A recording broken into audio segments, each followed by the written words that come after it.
Hi, guys. How is everybody? Happy Monday. I am a hot mess express this Monday. I have a little more makeup on. I have a little bit of a busy day, but I did discuss this on Friday about how I wanted to do a live stream about this documentary. I'm not going to be able to do one tonight, unfortunately. So I wanted to make sure that I jumped on right now to do this. Hi, MJ. Hi, Sheila. Hi, Afton. And don't mind my hair touching right now. I just was trying to get it done and get ready for this this thing that I have today before I jumped on with you guys. All right. Hey, Sal. Hey, Afton. Good morning, everyone. Happy Monday. Oh, it's a little a little Monday-y. Let me just be honest. So, all right. This special, The Trial of Karen Read, it will be released next Monday, which is March 17th. Oh, MJ, thank you so much. I did get a cut. It's just I don't know. I don't like it right now, but sorry. This is not about my hair, but I really appreciate you saying that. I just it's interesting on this platform when I have TV makeup on, it looks very drag queenish. I'm gonna say it. So my apologies to everybody here. But anyway, this is not about my makeup or my hair, but I do appreciate you. So yes, this comes out Monday, March 17th. And I'm fairly certain what they do for this documentary is that I think they release 2 episodes at a time, or they do 2 on Monday, 2 on Tuesday, and 1 episode on Wednesday. I'm not positive, but I think that's how it works. So I got these episodes early. I mentioned I will be interviewing the director of the series, and her name is Terry Dunn Moorer. I hope I'm pronouncing that correctly, but Terry was she was an executive producer on the original Unsolved Mysteries series with Robert Stack. She had a big hand in that. So she's got a pretty good resume. I didn't see, I was looking on her IMDb. I'd seen a couple documentaries that she had done since then, obviously, but I mean, this was interesting. I have to just come out. I have to just say it. I have to just say what I'm thinking. But you know what? First, let's play the trailer here. Hey, Dixie, let's play the trailer. Let me remove this. And then we'll just get a little bit of a refresher. If you haven't seen the trailer, here it is. Karen Read is accused of hitting John O'Keefe with her SUV and leaving him to die in the snow. Their relationship was not a happy one. Not a single witness actually saw this happen. There's a whole other side of the story. This is funny, Ms. Reed. They've got her guilty already. So, did you drive your car into John? Doing this film is my testimony. I want to say what happened exactly as it happened. John was a Boston police officer. We went to the bar with a bunch of cops. Jen McCabe invited us to the Alberts. Last I ever talked to him when he got out of my car at Brian Albert's house. Everybody liked Karen, and everything changed. He was found dead on the lawn of another police officer. This is one of their own, and that raises the stakes. Miss Reed stated that she hit him 3 times. I hit him. I hit him. I hit him. That statement doesn't appear on any of the tapes. They were shocked. I am not on trial. I am a witness. It's impossible to have any sympathy. They're all lying. She'd smile or laugh. She's posing for pictures. Her behavior, in conjunction with the hard evidence, points in one direction. DNA evidence placed parts of John on Karen's car. Feels like I'm in a bad dream. This can't be real. She was angry. She had been drinking. How many calls? There was over 50. What did you text about going through Karen Reed's phone? No news so far. There were gasps. One of the most uncomfortable moments of this entire trial. Shame on you, sir. Elle magazine wants to feature me. She was the happiest murder defendant in America. You're either pro Karen Reed or you are pro police. It's become a civil war. This justice system will never be the same after this. I can't believe what's happening to me. Okay. All right. I'll add this. Oops, let me add this back. I'll make myself a little bigger. Okay. Where to begin? I believe that Karen Reed and her team did this film docuseries, and you'll see, I mean, they did it, you know, they were filming behind the scenes during her first trial and some of the pre-trial, I believe, but mainly it was behind the scenes from the first trial. And I think, truthfully, they agreed to this thinking that Karen would hands down be found not guilty. And I think the fact that she wasn't, and that we are doing this again, I say we, like I have some kind of stake in this, but the fact that we're doing this again, and this is coming out, I don't necessarily think that maybe it was the right thing to do. So I will, hey Dizzy, good to see you. Hey Oasis. So with that being said, when it first came out, a lot of people thought that, oh, because her attorneys are in this, it's just going to be purely pro defense. You know, it's not going to be the story of John. It's not going to have both sides. Well, it definitely shows both sides. And I would argue that it might even be pro Karen is guilty, even though she is talking a lot. Her attorneys are talking a lot. And I'll go through some stuff. So the people that you might know in this this docuseries. So Christina Rex, she does a lot of the storytelling. She's really good. She's really and Ted Daniel as well. So they do a lot of the storytelling. They don't really give certain opinions, I guess. I mean, they can say, you know, they say things like, wow, this was a really shocking part of the trial.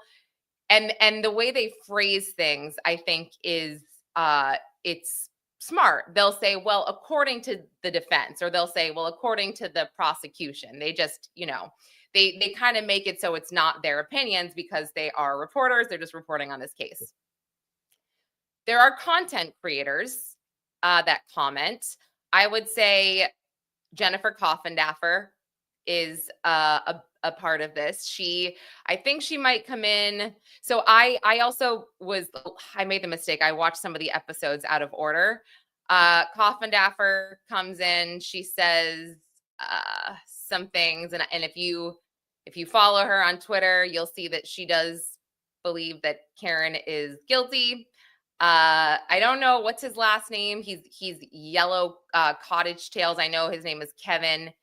He does some commentary, and you know, I was kind of surprised they had him do some commentary, and I guess like he said some things like, well, this is what, and listen, I'm paraphrasing. I watched it last week, so just forgive me, but he says some things about like how a body should look after it's hit by an automobile. And I was like, well, maybe I wouldn't have had a YouTuber talk about, you know, what a body should look like after it was hit or whatever. Yeah, I know there's a lot of that. This is also why I was like, oh man, do I do this live? But I you know, I wanted to tell you guys my thoughts. I really did. So, but I get just anxiety over people getting so angry about everything that it's like, it's just stressful. It's just something I don't really want to deal with, I guess. It's like I have enough crap going on. I don't want to deal with this. So, anyway, so what we heard from Karen herself, and I'll go back to some of the contributors, but what we heard from Karen herself, I don't necessarily think that it's going to help her case at all. She admits to having 6 drinks on the night that John was killed. I don't think we've ever heard from her about how many drinks she had or what she drank or anything like that. I mean, it's been, you've seen the rumors, oh, it's 9 drinks. You've seen it wasn't 9. I mean, yeah. So Karen goes into saying that she had 6 drinks over the course of the evening. I think that was from maybe whenever they got there, like 7:30, whenever the evening started till, when she dropped him off about 12:30. So I guess, that could be considered like a drink an hour, let's say, if we're just going to average it. Obviously, the math is not perfect there, but she kind of goes into what she drank. And she talks about how she had a vodka soda, and then there'd be a shot on the side. And then sometimes someone else would buy a round of shots, and maybe she'd pour the shot of vodka into her vodka soda. I know she wanted to be honest, and she wanted to be like this open book. I don't think I would have said that. I don't know. That's just me. You guys let me know what you think. But I think that alcohol was a big part of this evening. And I think maybe she thought, well, because everybody else seemed to be drinking heavily, maybe I'll just be honest and say, this is how much I had to drink. And I'm sure that other people that were there drank a lot more than she did. But yeah, I think that maybe wasn't what people would want to hear or people would want to see, because I think to the average person who maybe doesn't drink a lot, 6 drinks is a lot. I mean, it is, but then you're going to hear the argument, well, it was over the course of X many hours. Okay, whatever. I mean, she's small. She's not a big woman. So there was that. I was like, oh, I don't know about that. I wouldn't have said that. She also she goes into talking about how, and I think you've heard her say this on some interviews, where she said, could I have clipped him? Could I have incapacitated him somehow? Well, she goes a little bit further, and she says, well, at first I was thinking, I mean, and sorry, I'm jumping around. She talks about how these drinks, like she was drinking, but she wasn't so impaired that she doesn't remember. She says that I don't black out. I don't get like that. So I would have remembered if I hit a 200-pound man with my car. But then she goes into like, could I have clipped his knee, or could I have run over his foot type of thing? So she does kind of take us into her thought process a little bit more. And then I think it's maybe on one of the later episodes, she says that she had a conversation with David Yannetti. And she had said this to him, like, look, I really don't think I did anything here, but could I have? Did I possibly hit his foot or his knee and then he just passed out in the snow? I don't know.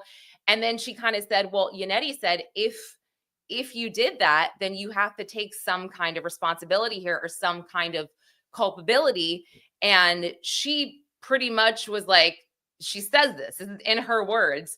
She says, okay. And she kind of thought that's what happened for maybe 3 or 4 days. And yes, he was her attorney from the beginning. But then, and let me make sure I'm getting this timeline right. Karen Reed was first arrested for manslaughter. I think it was February of 2022. And then her second arrest for, I think it was second-degree murder. What date was that? That date, does anybody know off the top of their head? I'm looking it up. Because it seems like what happened was, and yeah, if anyone can find that date, let me know. It seems like what happened was, when she got arrested the second time for murder, right? She was like, well, what the, and listen, you guys know I think that the murder charge is so absurd. I think that this entire thing, and I mean, the entire thing about, you know, the conspiracy in the house and everything. I mean, that wouldn't have been a thing if she was just arrested for manslaughter. It just wouldn't. It wouldn't be a thing. And that's when, you know, Yannetti got the call from somebody who said, hey, I think that you need to take a closer look at inside the house.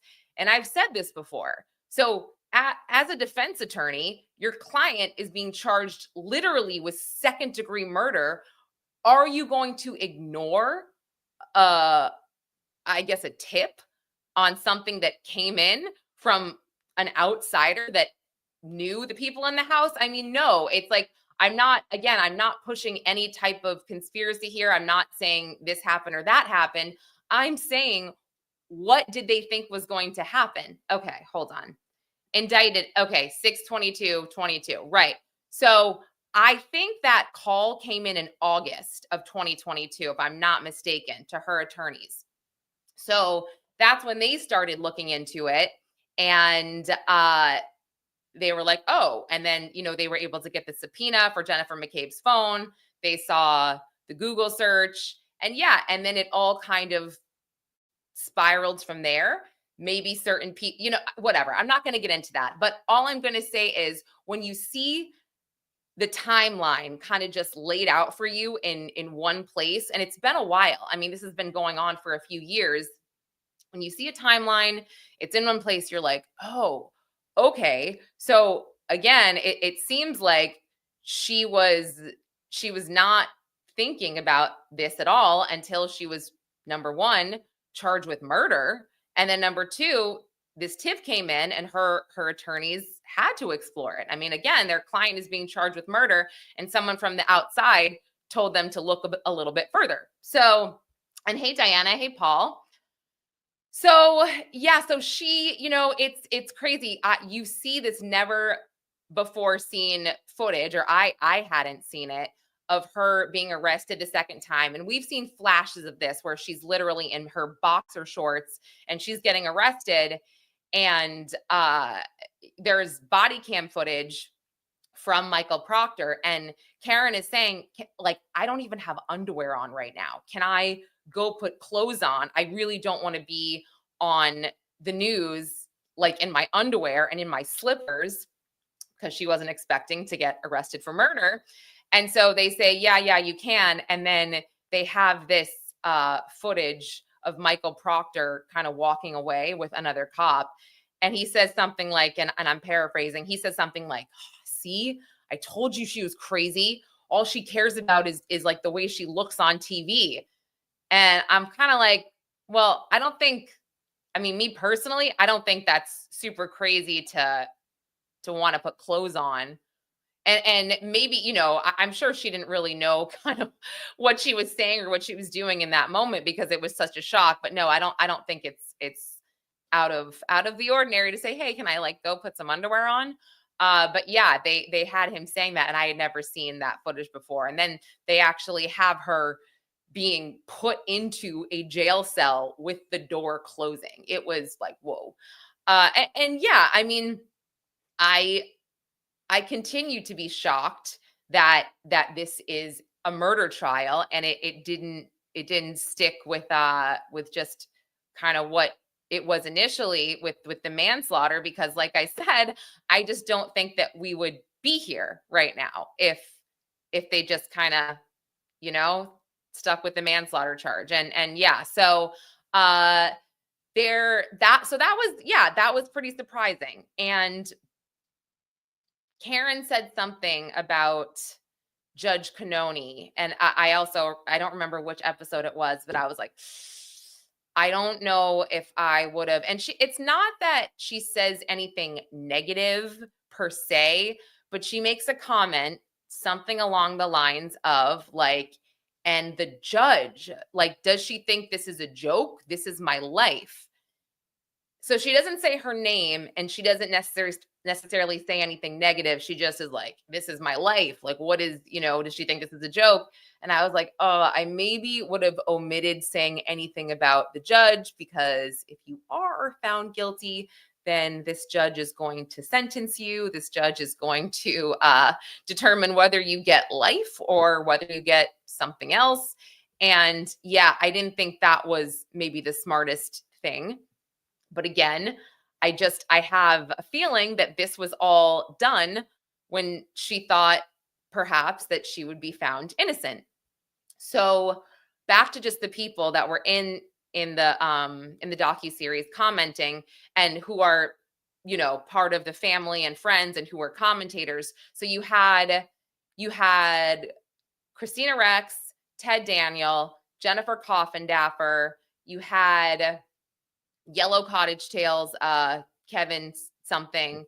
You had Sue O'Connell. And Sue O'Connell, I think she's been accused. It's funny, everybody seems to get accused of being a certain way from both sides. But in my opinion, Sue O'Connell, it's not that she seemed pro Karen.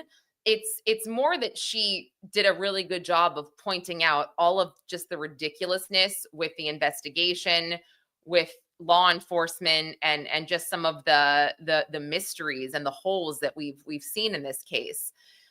There also was John's friend Brendan. Oh my gosh! And there's one point where Brendan cries. It's like it's so sad. I don't think in any other documentary that I've seen or any other 2020 Dateline, Fox Nation, he hasn't cried, and he cried. And he says something like he had to Google hypothermia. Oh my gosh, it was so sad, just to sort of make himself feel better about the way that his friend died, that his friend wasn't in any pain, hopefully.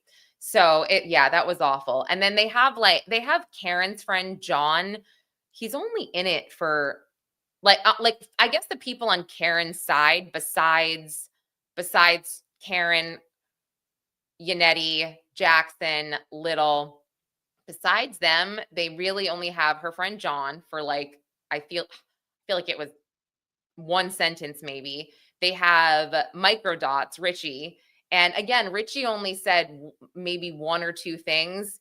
They had Nick Rocco, one line maybe. So they didn't, and again, maybe I'm wrong, but from when I remember, it wasn't much of them. I definitely remember seeing Coffindaffer and Yellow Cottage Tales a lot more. But I would say, like, storytelling perspective and commentary, it really is a lot of Sue, Christina, and Ted. Definitely. They might have Karen's brother for half a second talking, her parents for half a second. But yeah, a lot of it is Karen in her own words. And I guess I just don't know if she's going to be happy with what she said. I don't. Going from the drink to the judge, I don't know. And so Aiden and Yannetti aren't in it. Okay, so yeah, no, Aiden, they have Turtle Boy footage. And they have Yannetti footage. I guess maybe you're right. Maybe Yannetti, I can't remember. Alan Jackson definitely does, he does commentary. So does Little, definitely. So maybe Yannetti doesn't. Maybe but he's in it because they have War Room commentary, but maybe he just doesn't do any direct commentary. But Yannetti is definitely in it. Let me see. They also, they go through all of the, I guess, the drama that we saw in the courtroom, but just not really outside of the courtroom, I guess. They let me think. They go through Dr. Russell, they go through Arca, they go through, they kind of remind you of Dr. Scorty Bello, which, so yeah, I guess they do a good job of showing the I guess, the holes in the case, because there are many holes, but they focus on a couple things that I kind of forgot about. Like they said, and I kind of forgot about this. They said that tiny fragments of the taillight was found in John's clothes. And I didn't remember that exactly. I remembered the hair on the taillight, which they talk about being like, yeah, that's kind of weird. I think maybe Ted Daniels or Sue O'Connell or somebody was like, yeah, it's strange that it stayed on the taillight for 60 miles, whatever. But when it came to the fragments of the taillight, or not the fragments, but just like, I guess his DNA was on the taillight, they kind of try to explain it and say, well, John and Karen were dating. This was her car. So yeah, I mean, it was the way that they presented the evidence. They did try to have the other side's argument, but I guess you could tell where they wanted to make one argument more powerful than the other one. And I think that it was purposeful. So, and yeah, and maybe, no, I mean, listen, there, like I said, I had kind of forgotten a lot of some of the things that we heard and saw. So I had to go back and look at this, but yeah, so but they definitely talk about John's DNA being on the taillight or vice versa. They talked about that. So I was like, oh, okay. But then, yeah, they go and explain and say, well, they were dating, whatever. They talk about Aruba, and Karen actually expresses kind of guilt and how she was sorry about how she treated John and that other girl who she accused of making out with John in the lobby or whatever. They definitely did some editing and you kind of saw it, I think, in that clip where Karen says that she kind of looks at her phone and she says, oh, like Elle magazine wants to do a feature with me. Then they have her kind of like flipping her hair like that. So that wasn't the best editing for her to, I guess, look like someone that you sympathize with or empathize with as somebody who was wrongfully accused. Overall, I don't think that she's going to be happy with this. I don't think that this is going to fare well for her. I don't think that, and I think that, we know that Hank Brennan requested and it was approved that he is going to get transcripts of all of this. And I don't think that's a good thing. I don't. For what I heard, I think that any attorney can annihilate some of the things that she said. And I think that maybe you guys will see in the editing process. I don't think that they necessarily wanted this to be super balanced. However, they did include people from both sides. They just used certain people more, I guess. And let me see. Hold on. I'm looking at some of the comments. Sorry, I haven't seen some of these. The DNA makes sense, but I see people all the time mention it, and then they conflate it with blood DNA or whatever. And yeah, I haven't refreshed in a long time, so I'm not going to comment on that. Dizzy, you might have refreshed more than I have, because I really have been trying to, I guess, not comment too much on this case before it goes to trial again, which it's going to go to trial April 1st, that jury selection starts. But I mean, it is interesting, because I do feel like if you watch this from a perspective of somebody who might not know the case very well, they might not be familiar with it, I think that, yeah, there's no way that someone's going to watch this and say, everything is the way it seems. Because again, they do make sure that you know about things that went down in the house and things that, were strange that occurred. And there's, I guess at one point Karen says something about Jen McCabe, like it's me or her type of thing. But then she says something different, which seems to contradict it. I can't remember exactly what it was, but it's a couple different things where it's just like, yeah, no, Jen's not on trial. But then it's like, oh, it's me or her. Oh, hey, Carrie. Good to see you. Carrie, you never join in live. You never do. It's so funny. Afton, I hope the defense goes over reasonable doubt for the jury, because the juror interview made it seem like they didn't understand it. Yeah, no, I completely understand. I agree with you. And what what they did do was that they would talk about the Google search, and they talked about their expert, and they said, well, this expert, Richard Green, says because they didn't have the updated iOS, this is why the search happened. But the show will feature the two Commonwealth experts, and they will kind of leave you with that testimony, I guess. And so it's kind of in the viewer's head, well, they want us to, have this testimony in our head for a reason. That's what I gather. And again, I'm interviewing the director on Wednesday, and I do have a lot of questions. And I want to point blank ask this director. I want to ask her, do you think Karen did it?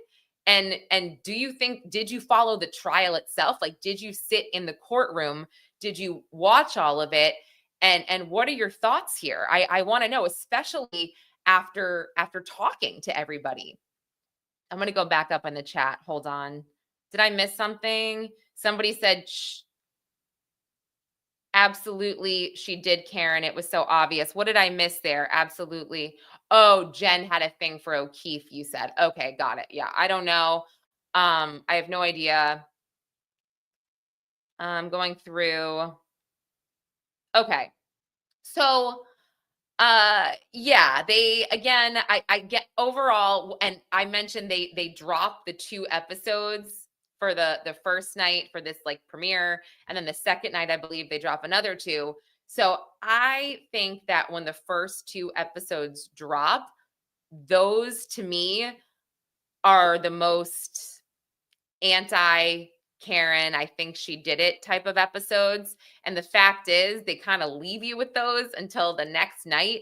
So I feel like people, it might cause a big thing on social media. I mean, I don't know. And I've seen little things on social media about, and I don't even know how true it is, but I think I saw a tweet like there was a falling out with the camera crew. And then I saw something like, oh, Karen is definitely not going to like this, and she's aware of it. I just don't, I have no idea. I have no clue.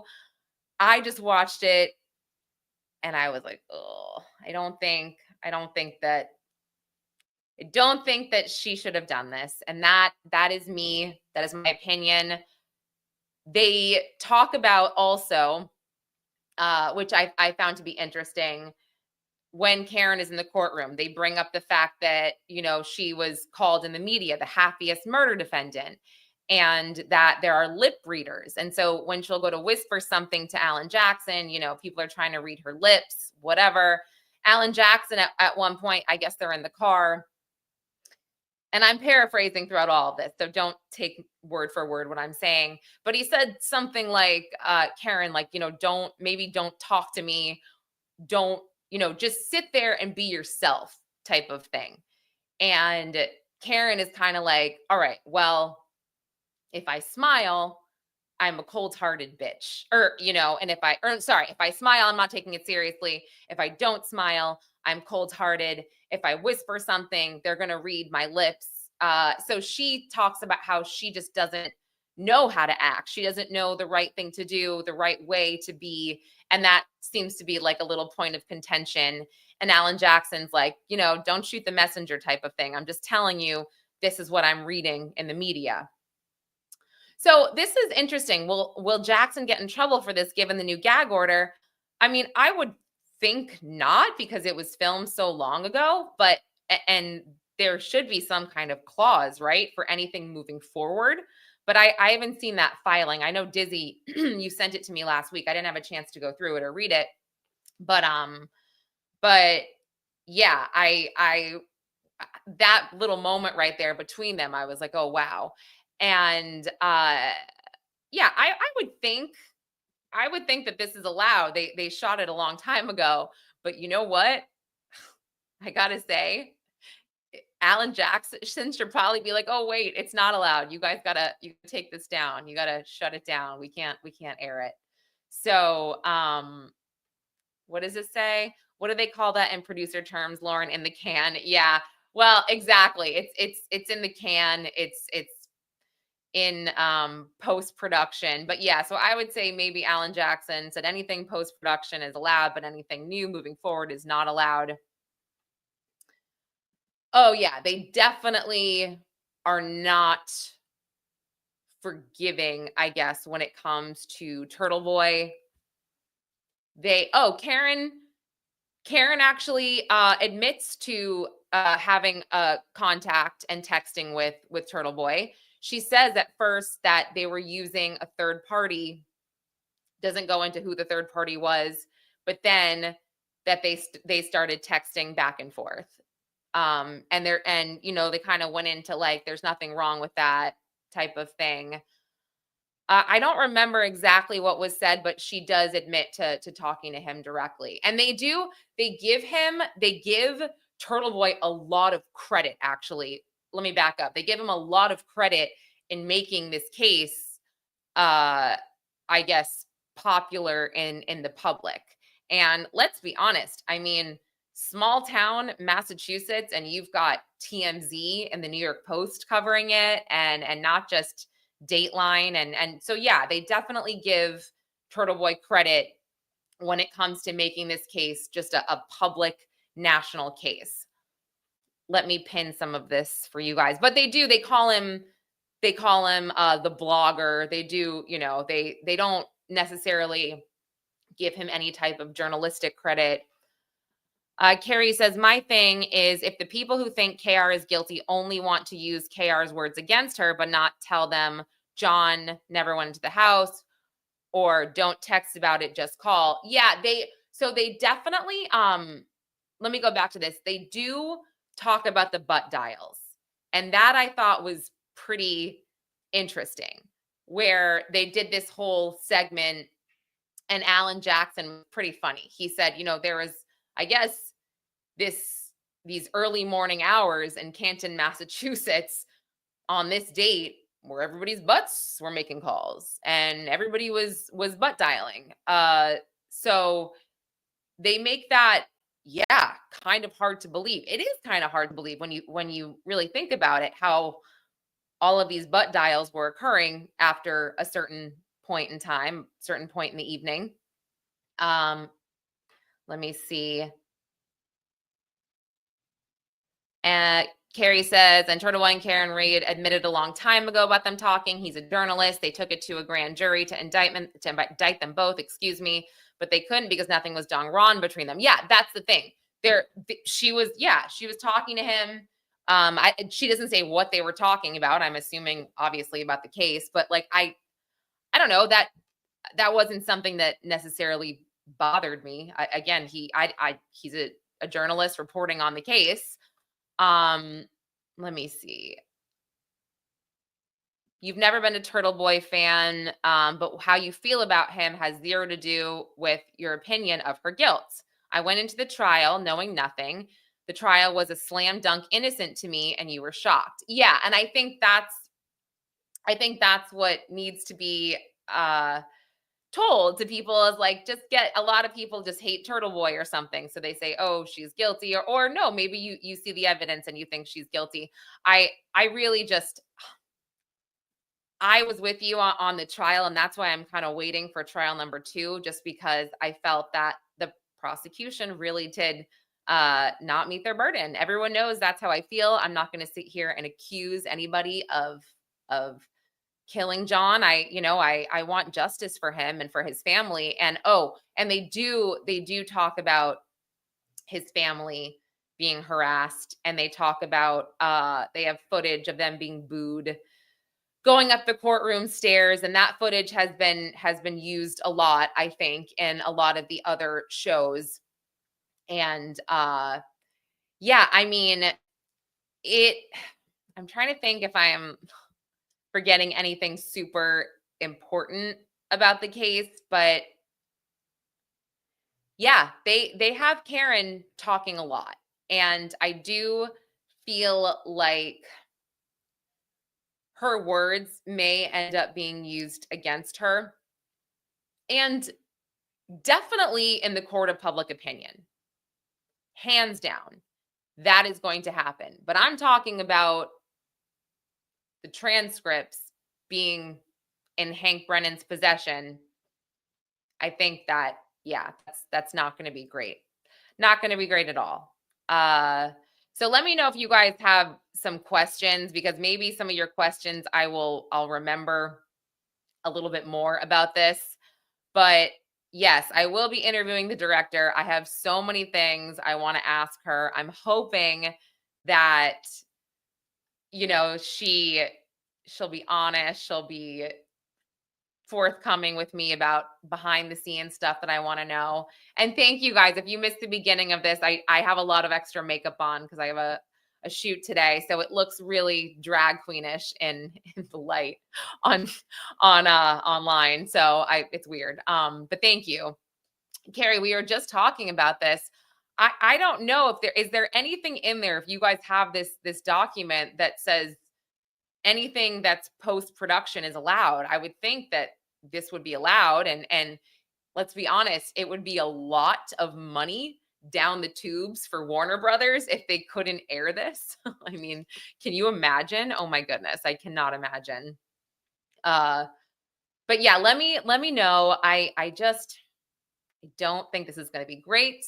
I really don't. Definitely not in the court of public opinion, because like I said, if you think Karen is innocent, I don't think this is going to necessarily change your mind about her innocence.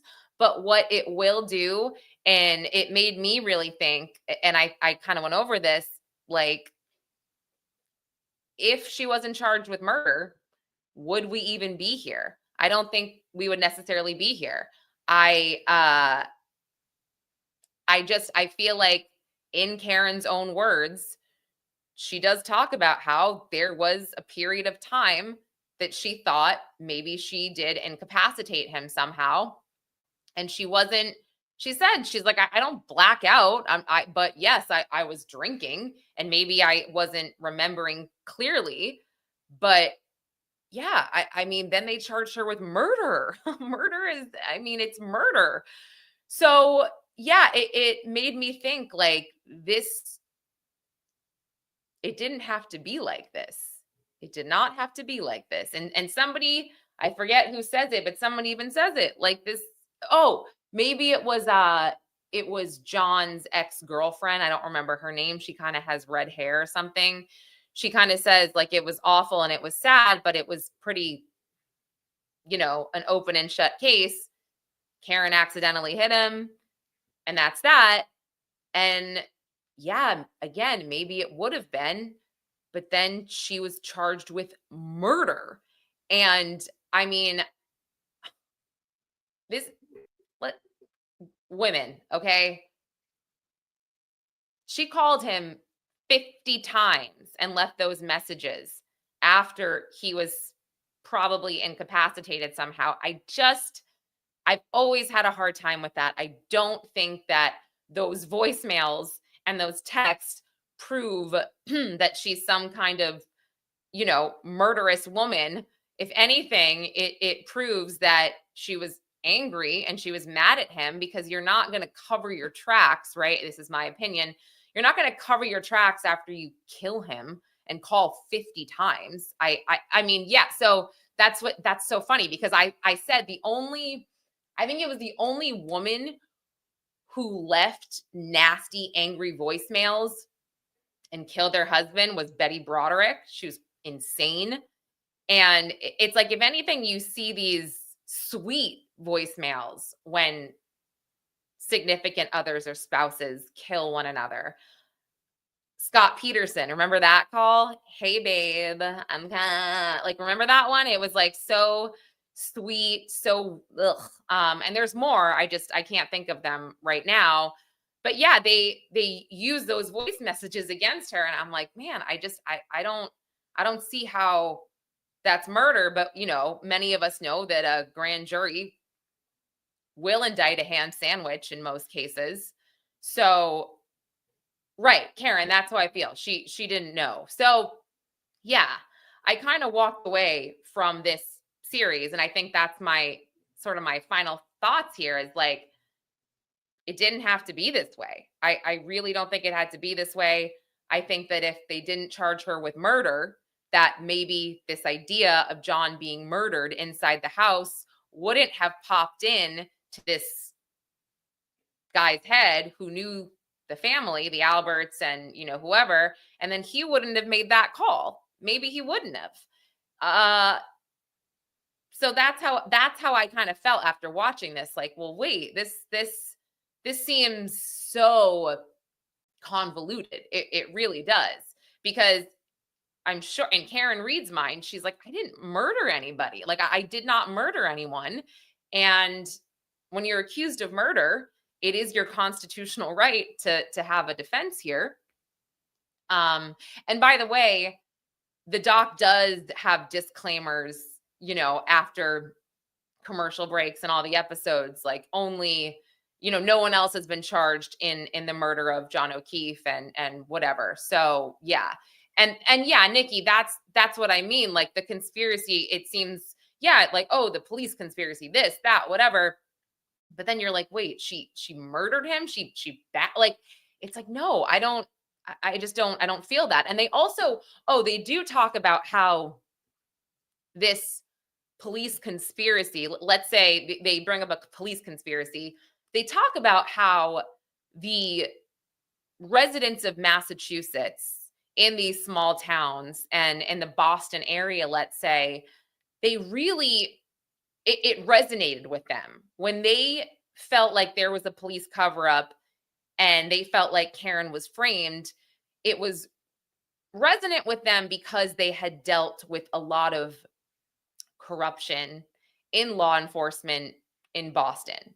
And so to them, this did feel like a movement, right? It felt like, wow, somebody is actually, someone is actually pushing back and sticking up for themselves amid this police corruption. So I think for a lot of people, this was just sort of something that they had dealt with locally. So to them, it wasn't anything outrageous to think that a cop could have covered something up. And it's funny because right before I started covering this case, I had watched and listened to this podcast, and I'm forgetting what it's called. What is it called? I'll remember it. And maybe you guys would have heard of it, but I was like, oh my gosh. It was the Charles Stewart case. Does anybody know that case? It was Charles Stewart. He killed his wife, and then he took his own life. And the Boston police actually pinned it on a black man. And it was like this whole thing. And in the documentary that was released a couple years ago, they had this Boston cop on who still to this day was so racist. And he was like, not sorry. He was like, whatever, I did what I did. So I think, yeah, a lot of people were like, okay, this makes sense. So yeah, they do go into the investigation. They kind of talk about the leaf blower a lot. So yeah, they make that stuff known. But again, they always seem to kind of follow it up with the other side's explanation, really. So let me just see. A police officer leaving his, yeah. And so they go into, okay, so they go into Brian Albert not coming out of his house. And they talk about how to a lot of people, and this was me. I had said this. I think I said this a few times. The fact that he didn't come out I thought it was always suspicious. I thought it was a red flag. And so they have like Sue O'Connell or somebody talking about that, saying, yeah, that was weird. But then they have this defense attorney, and I'm blanking on his name. He was so anti-Karen. Who was his defense attorney? I forget. But he was like, well, if they would have come out of the house, it would have been bad. If they would have, since they stayed inside the house, like basically he was saying no matter what the Alberts did, he said it would have looked bad either way. I don't really necessarily think that. I think that coming out of your house would have been the right thing to do, personally, but that's just me. I think that it's hard for, and if they really and truly didn't hear it, okay. But yeah, it seemed weird. But I also get it. Like, I also get this guy saying, well, you're damned if you do, you're damned if you don't. So, and that's kind of what Karen was saying when it came to her facial expressions during the trial. Well, if I do this, I'm evil. If I do this, I'm not taking it seriously. Let me see. Sal said it's easier for small town police to do all sorts of corruption than a large city police force can. Yeah, I get it. Ask yourself this: if you went over to your sibling's house and found an unresponsive person laying in the snow, would you not be concerned about your family and run to the house? Yeah, no, totally. And that is a thing. Absolutely. They talk about the dog. They talk about, they don't talk about the house being sold, I think. I don't know why. They do talk about how Michael Proctor did not go inside the house. They talk about the taillight being found hours later. They go through that whole the Sally Port video. So they cover pretty much all of the big trial moments. You know what I mean? The big trial moments. Yeah, they briefly do. They don't obviously talk about, what's happened since. Actually, I can't really remember how I think it's just pertaining to ARCA, but don't quote me on that. But they don't really get into like the the details of that. And look, we don't actually know any true details, right? Nothing has kind of been said to us in terms of the FBI, except for the ARCA experts and the fact that they made that announcement that the investigation, FBI investigation is complete, I guess. So yeah, they haven't really said anything else to us. So there's nothing new, I guess, in the doc about that. But like I said, there was just some new sound bites, new footage, again, body cam footage of Proctor saying she's crazy, her getting thrown into a jail cell, and them, the lawyers and Karen just really working behind the scenes. I'm trying to think what else. I don't know. Can you guys think of any other questions that you have? I guess you just have to see it. And I guess again, I think that when they release only 2 episodes out at once, it's going to be quite jarring for a lot of people. And I'll say it again. I don't think she should have done this. I don't. But maybe some people will think otherwise. Maybe they will. I'm not sure. So let me know if you have questions. Again, I'm interviewing the director this Wednesday, and I will I'll try to get it out immediately, the interview.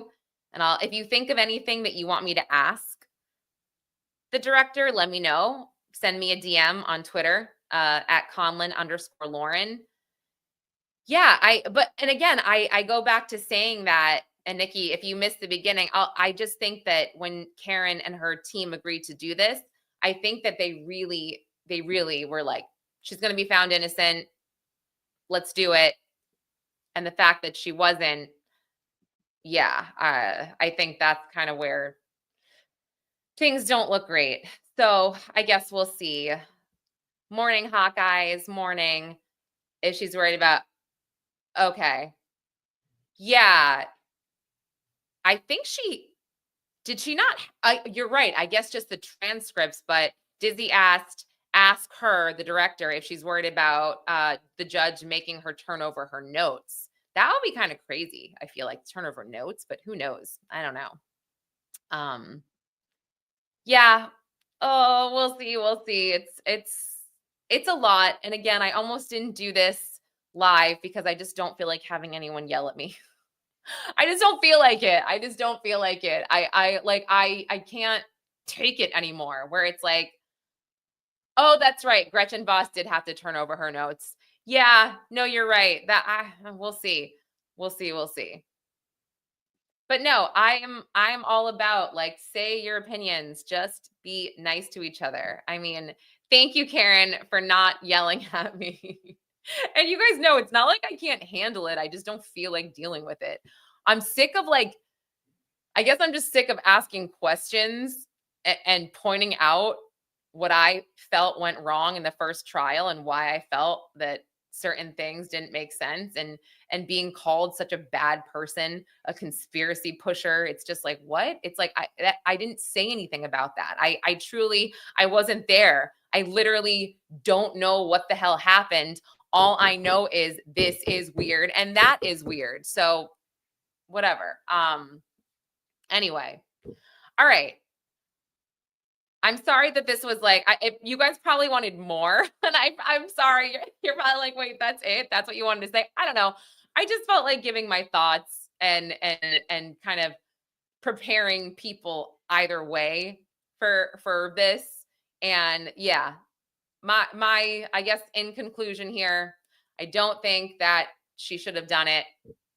I don't think I think that after watching all 5 episodes, I really do feel like, again, it was like this all could have been prevented somehow based on Karen's kind of inner thoughts coming out. And yeah, I mean, it's, I guess we can all wait for trial 2, April 1st.